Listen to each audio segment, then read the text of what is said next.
দেখো পাটিসাপটা বানানো হচ্ছে, আর এদিকে মালপোয়া বানানো হবে। অনেকটা গোলা আছে, আর এই গোলাটা হচ্ছে কালকে কাশ্মীরি পনির বানানো হয়েছিল, তার গোলাটা ময়দা দিয়ে যে বের হয়েছিল সেটা। তোমরা কারা কারা এই দেখো আজকে পাটিসাপটা বানানো হচ্ছে, গোলা আছে, মালপোয়া বানানো হবে।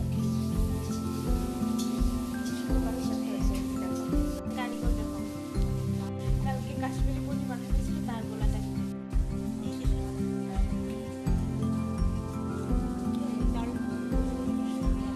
কাশ্মীরি পনির বানানো হয়েছিল না কালকে, তো ময়দাটা ধুয়ে যে জলটা বের হয় সেটা দিয়ে কিন্তু এটা বানানো হয়েছে। তোমরা কারা কারা এরকম জানতে খাওয়া যায়?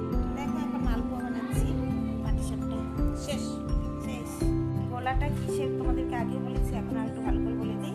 কাশ্মীরি পনির কালকে বানানো হয়েছিল, ধুয়ে যে ময়দাটা ধুয়ে যে জলটা বের হয়েছে সেটা দিয়ে বানিয়েছে, তার সঙ্গে আরও কিছু মিশিয়ে।